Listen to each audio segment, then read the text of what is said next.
Friends, here we are for week 17 Degas. Just going to do just a real quick, just one part video for this one because it's a simple lesson, kind of going over some grammar we've already talked about. So the Edgar Degas artist-composer card, and more great information there. I put a little bit of that in the art history here. He was an impressionist, but his subject matter was a little bit different than the other impressionists. He liked indoor scenes, ballerinas, and circus and opera, painting women, rather than the plein air painting that many of the other impressionists were known for. Other things, so then into grammar, some of the other grammar we've talked about with Linnaeus and also Rembrandt, proportion from Rembrandt, and then contour line, line value, the thickness and thinness of lines, and we can see that in different areas. Thin light lines here and darker lines, that's showing line value. Value, that shading and hatching we talked about with Linnaeus, proportion from the relationship of objects to each other from Rembrandt. And then new for this week is gesture drawing, which is this quick studies, lines that kind of have movement themselves. Composition, how the artwork is laid out, where the emphasis is, if it's all in one area and there's just very little on the other, or if it's pretty balanced.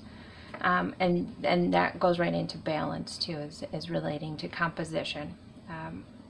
Degas liked to have kind of unbalanced compositions where you'd have the emphasis, all the figures would be on one side of the paper or in a corner, rather than, in the center of the image of the artwork.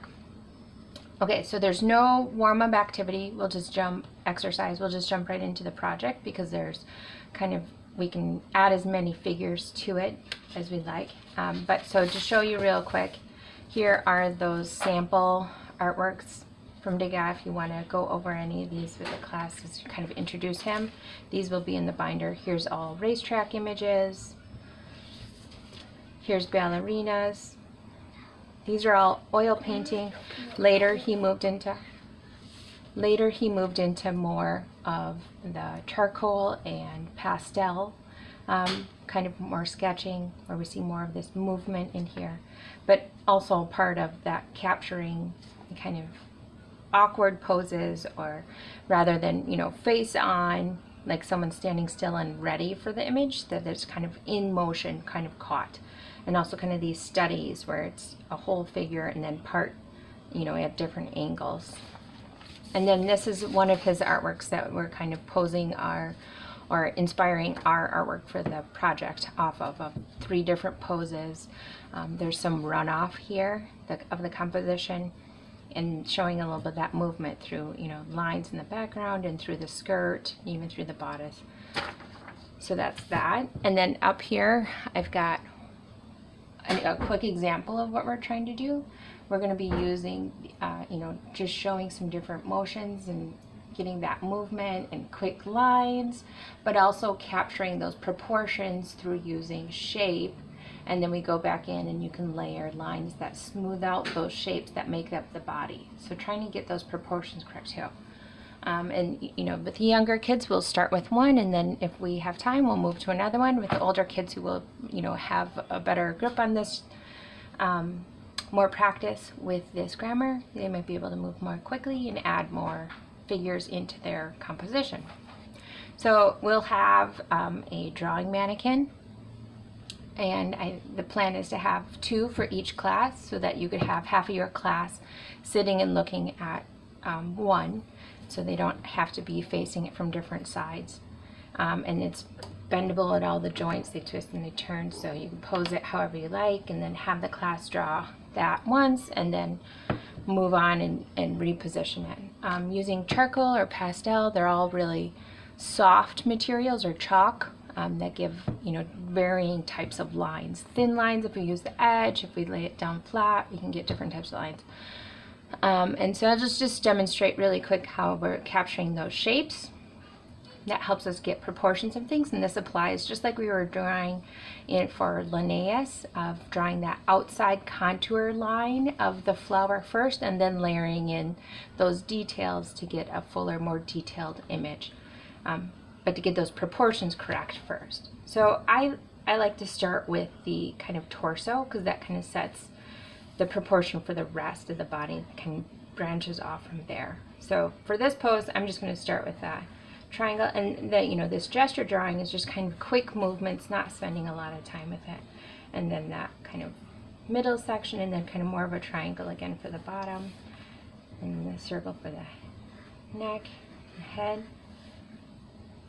And then also reminding students that, you know, that I can't see that whole bulge right here.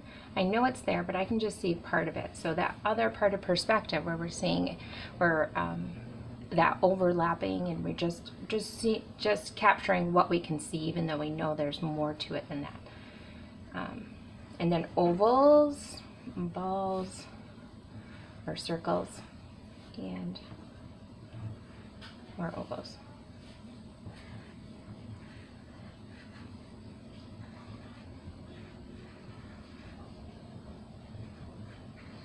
So I'm not worrying too much about my lines, you know, just grabbing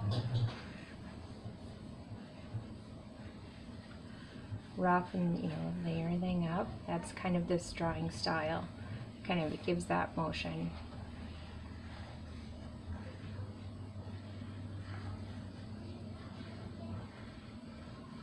Okay, and then I can go back in and draw stronger curves, connect those different shapes, the ovals, to make it a little bit more realistic and less blocky.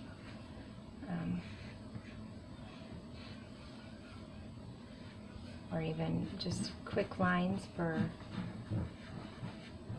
hair.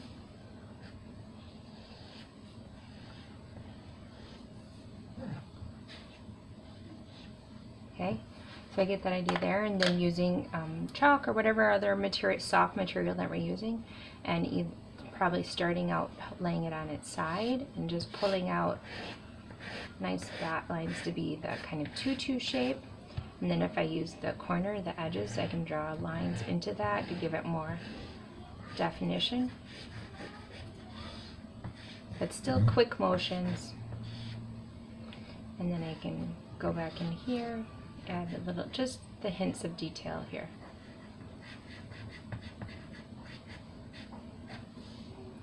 More white, adding in highlights.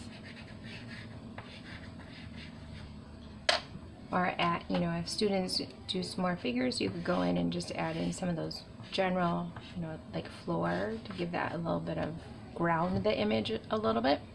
But you could layer in lots of details, or have them just suggest a face, or add in a little bit of shading here and there.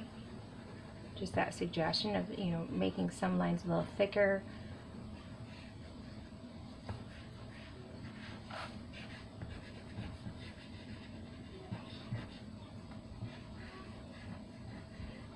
So lots of ways to take it. It will be very messy, so the little people, I'm going to just use some wet wipes to clean up hands afterwards, and then make sure you gather these up so they don't get spread around, because this will smear and smear into other things. And I'm going to have the little people wear smocks too, so that we don't get charcoal over our paper or all over our clothes.